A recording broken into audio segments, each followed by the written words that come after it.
Guys, gusto nyo ba ganitong templates guys? Yung aesthetic ang datingan ng mga picture ng family nyo or yung personal picture mo pang instagramable. Guys, napakadali lang. Ganito lang gagawin natin guys. Una, pumunta tayo guys sa Instagram. Tapos pindutin natin yung plus guys. Tapos post. Tapos guys, dito sa kaliwa guys, pindutin natin yan para makapag-add tayo ng photo. Tapos guys, dyan pumili lang kayo ng picture kung ano yung picture na gusto nyong gawin guys. Tapos pindutin yung tatlong dot sa dulo. Tapos draw. Tapos guys, itapat nyo lang guys kung ano yung gustong kulay nyo dyan. Tapos done. Next guys is pindot nyo sa guys sa ano. Yes is frame.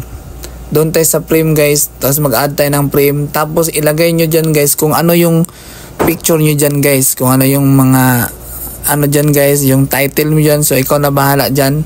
Ganun lang. So ganun lang kasimple guys yung pag ano ng sa Instagram. So lahat ng mga picture mo guys, same lang din ang gagawin mo. Ba?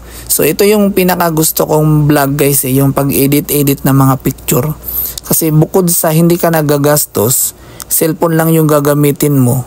Nasa comfort zone ka lang. Tapos, ba? Makakawala ka pa ng stress. Kasi bakit? Yung mga picture mo, napapaganda mo. Tapos, pag post mo, ang ganda ng mga picture mo, di ba? So, napakaganda, di ba? So, yan din guys, napakadali lang. Same lang din yung gagawin mo sa isang picture. Pareho lang yan sila lahat. Tapos guys, upload mo na yan.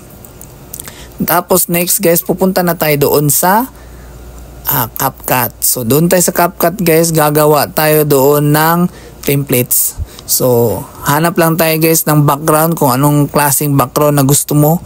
Sa akin kasi summer, kasi nasa beach yung mga picture.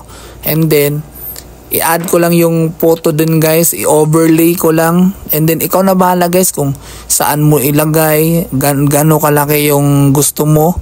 So same lang din yung gagawin mo guys sa isang picture. Pareho lang yan lahat.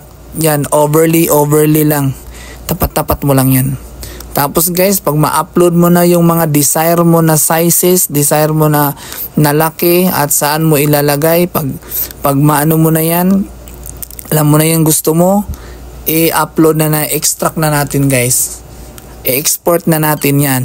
Kasi hindi pa tayo tapos. Next guys, ang gagawin natin is lalagyan natin ng magic ang bawat picture mo. Okay? So gagawin natin, lalagyan natin ng keyframe guys. Yan. Naglagay lang tayo dyan ng diamond. Yan. Keyframe. Tapos ikaw na din bahala guys. Pwede mong aralin. I-edit mo na lang. Ba? Puntahan mo na. So ano yung gagawin mo sa isa, depende din sa iyo kung ano yung gagawin mo din sa isa. Laro-laruin mo lang guys para at least meron ding maganda aesthetic din siya titingnan ba sa mga picture mo, di ba? So ikaw na din bahala. Sa akin kasi guys, ganun lang din ginagawa ko, simple lang. So thank you for watching guys, lalo na sa mga beginner. I hope nakatulong to sa inyo at maraming salamat. God bless everyone. Mabuhay kayong lahat.